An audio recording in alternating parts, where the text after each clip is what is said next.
Between 1813 and 1818, there was significant developments in the field of newspaper publication. The first Indian newspaper published by Gangadhar Bhattacharjee, the Bengal Gazette, appeared on the scene.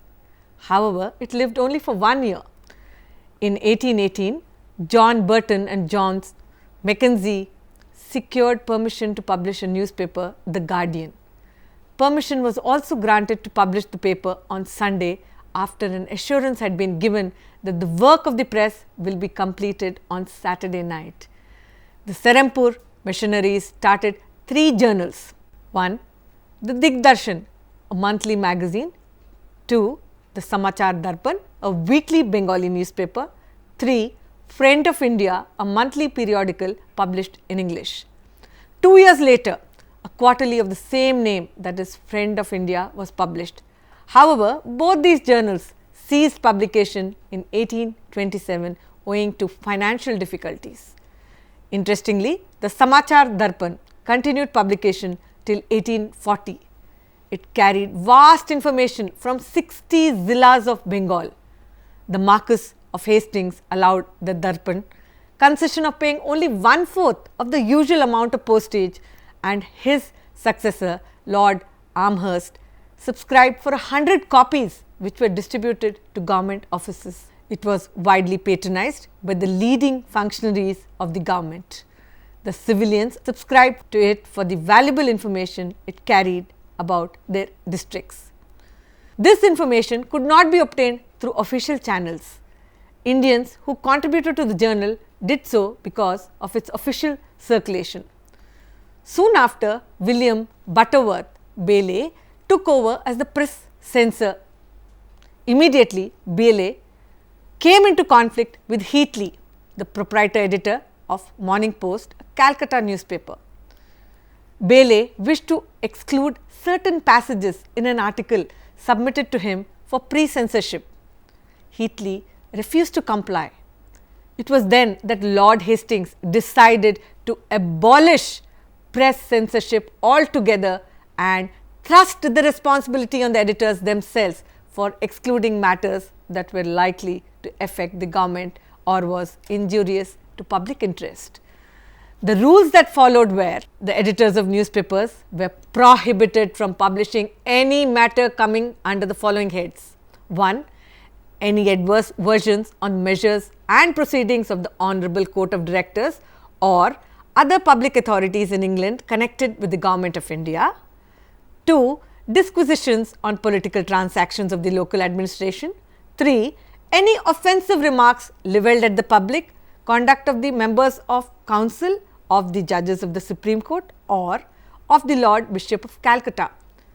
Any discussions having a tendency to create alarm and suspicion among the native population or any intended interference with their religious opinions. Republication of passages under any of the above categories from English or other newspapers. In other words, any publication that affected the British power or reputation in India.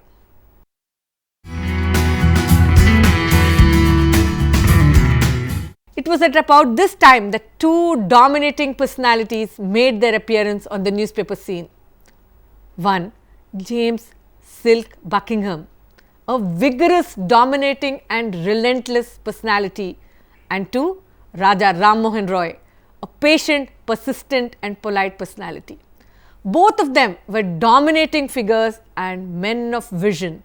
They played a significant role in the fight for the freedom of the press. They attracted large number of supporters from among their countrymen.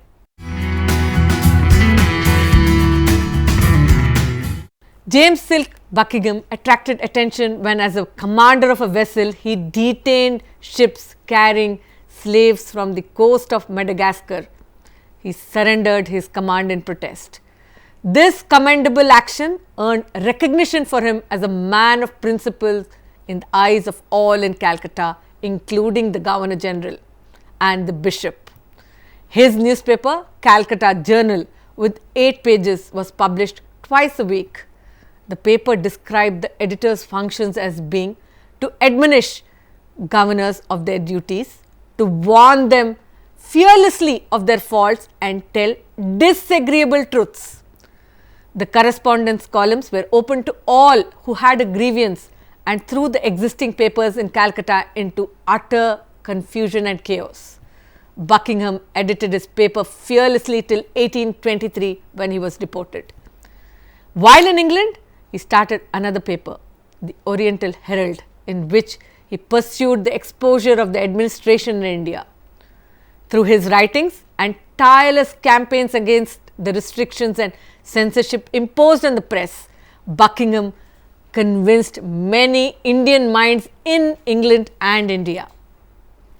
He stressed on the useful function which a free press could perform by its exposure of lapses in the administration and criticism of government policies.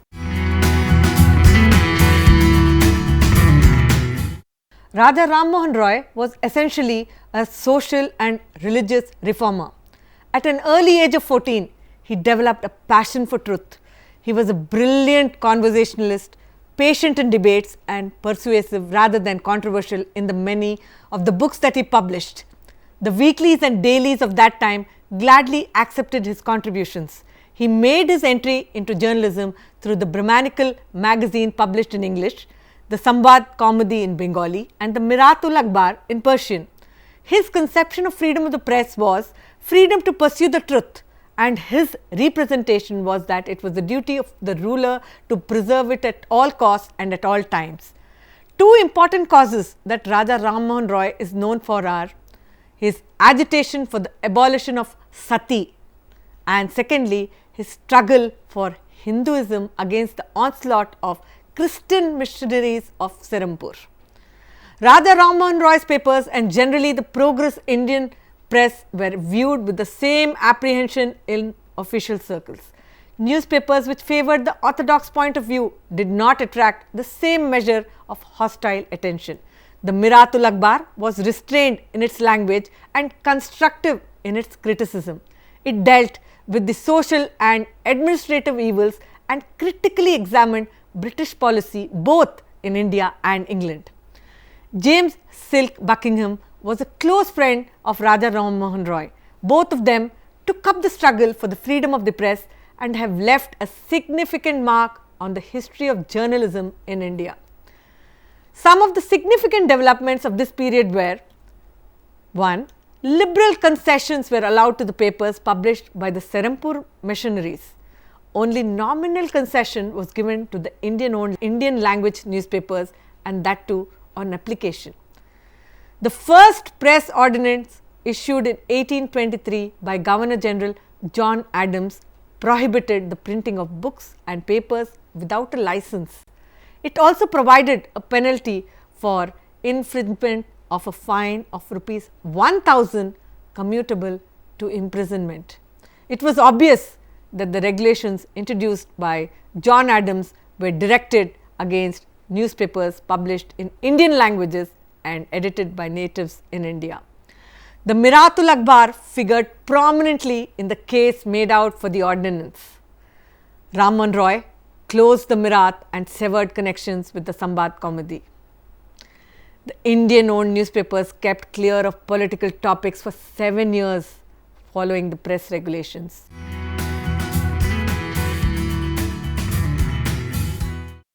Lord Bentinck's assumption of the Governor Generalship was marked by a significant change in the attitude of the government towards the press in India and the language press in particular.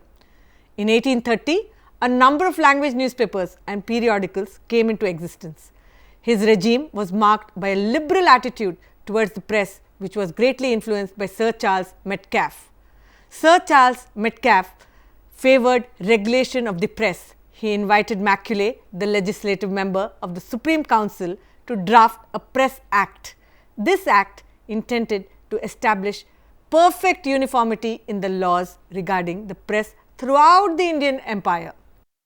In 1836, Maulvi Muhammad Bakar started Delhi Urdu Akhbar. After that, a large number of Urdu newspapers emerged corner to corner of the subcontinent.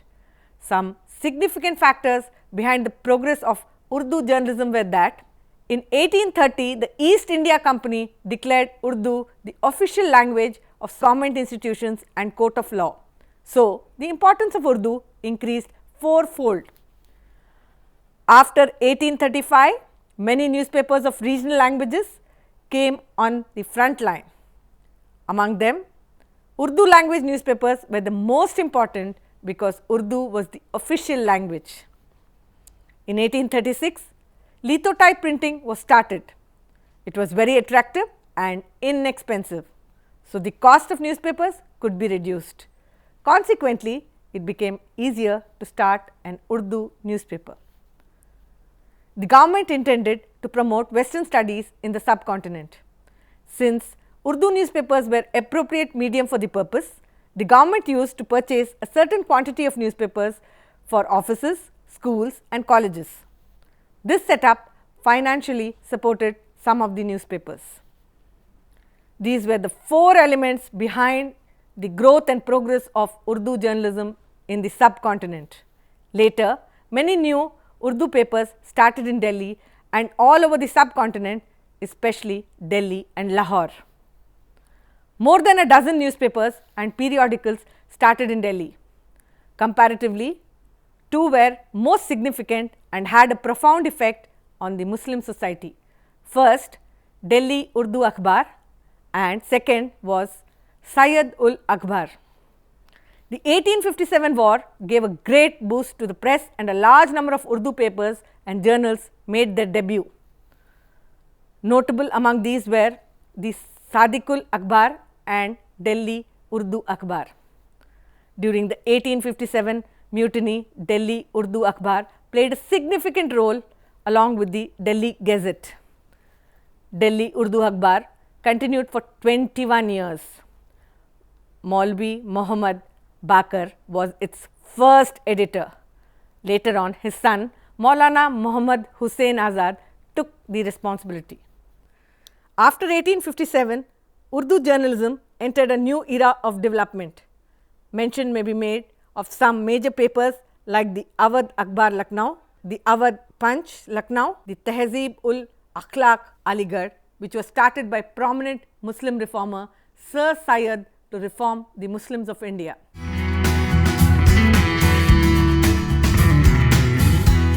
The Vernacular Press Act was comprehensive and rigorous.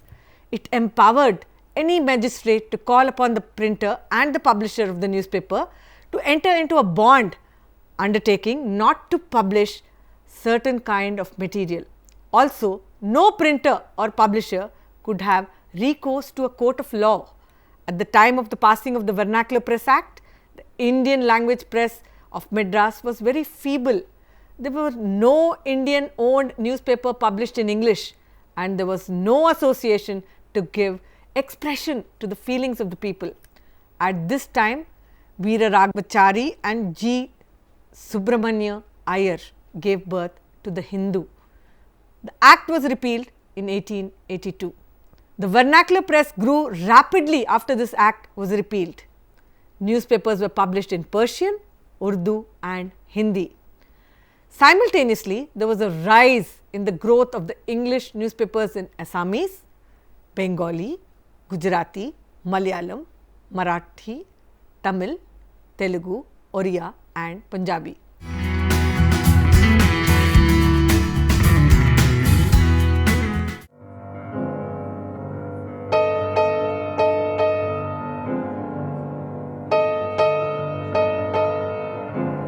(1896) was a significant year for Indian communication system as it witnessed the arrival of cinema in India. The first name that springs up in the history of cinema, that of the Lumiere brothers, who introduced the art of cinema to the subcontinent with their 6 short films. The success of these films led to the screening of more foreign films till 1897. 1897, Harishchandra Sakharam Bhatavdekar, popularly known as Save Dada, made short films. Later, Dadasaheb Phalke took Indian cinema to new heights. His path-breaking film Raja Harishchandra was released in 1913. The subject of these silent films was mythological. For the next several years, rapid growth of Indian cinema led to the end of silent era and ushered to the era of talkies. The first talkie film was Alam Ara, directed by Ardashir Irani in 1931. ए लड़की, क्या गा रही हो? राग गाओ राग. क्या कहा? क्या कहा तुमने?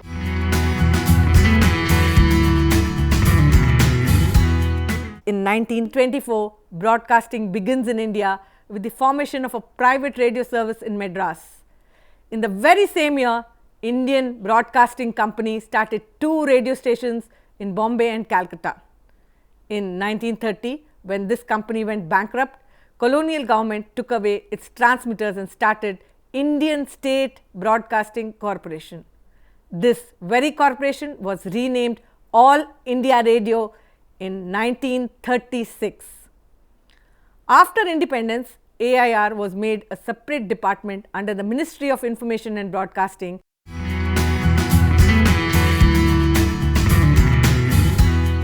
Round the bend of the century, a number of newspapers and periodicals came into existence. Rabindranath Tagore started the Sadhana and G.A. Natesan founded the Indian Review. Outside India, Gandhi took over the editorship of the Indian Opinion in South Africa. Gandhi exerted a powerful influence on the editors of the newspapers. He asked them to fearlessly express their views without necessarily supporting the views or policies of the Congress. The Indian press, under the influence of Gandhi, acted in a fearless manner to represent the cause of Quit India in 1942. The third and the fourth decades of the 20th century saw the establishment and growth of a number of newspapers despite the stringent press regulations in force during the period. The Hindustan Times, the Statesman, the Free Press Journal, the Indian Express, the Times of India made their appearance. Besides these, Amrita Bazar Patrika and the Anand Bazar Patrika group published a number of newspapers and were published from more than one place.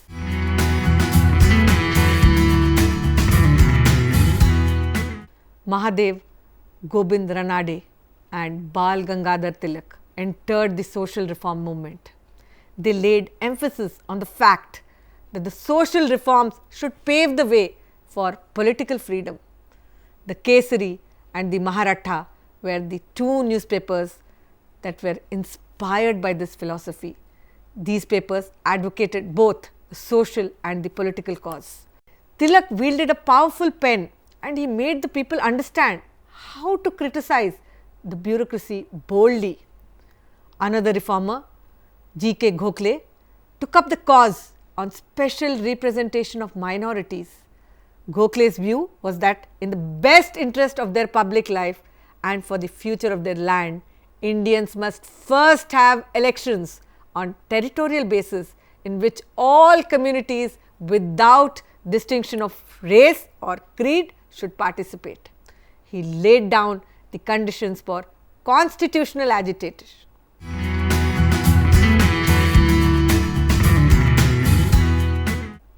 Gandhiji was the president of the All India Home Rule League when he laid his plans for the first comprehensive countrywide non-cooperation movement. He called for surrender of titles, boycott of official functions, schools, colleges and courts, as well as elections to the reformed councils and foreign goods. The martial law excesses in Punjab in 1919 were first brought to light in the columns of the Bombay Chronicle. Benjamin Guy Horniman, the editor of Bombay Chronicle and an enthusiastic supporter of the Indian cause, wrote on the massacre of the Jallianwala Bagh tragedy and was deported to England. The Bengali newspapers fared a lot better during the Gandhian period.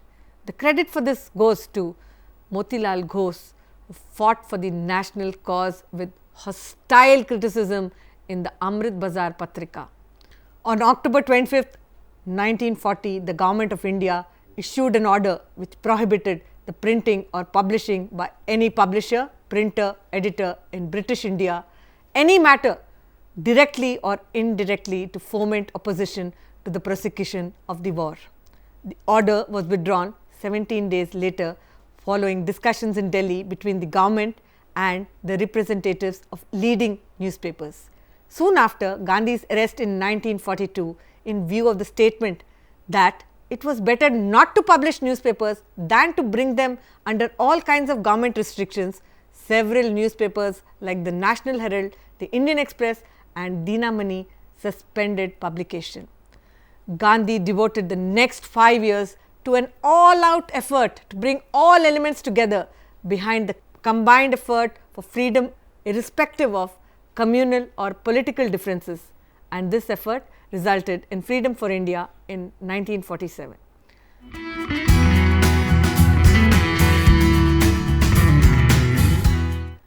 The mass media were at a nascent stage of development in India, particularly during the struggle for freedom. Mahatma Gandhi and Jawaharlal Nehru communicated with the masses through mass meetings rather than contact on individual basis. The freedom struggle also utilized the well-known traditional art forms like Burakatha, ballads, Ogukatha in the Telugu-speaking areas, Yakshagana of Karnataka, Nautanki of Maharashtra, Jatra of Bengal and other similar traditional art forms peculiar to different regions in the country. This yielded impressive results and achieved the purpose it was intended. Thus, communication through the press, through traditional forms and mass meetings helped India in its freedom struggle. Today, India has progressed to a platform where it leads in the field of communication technology.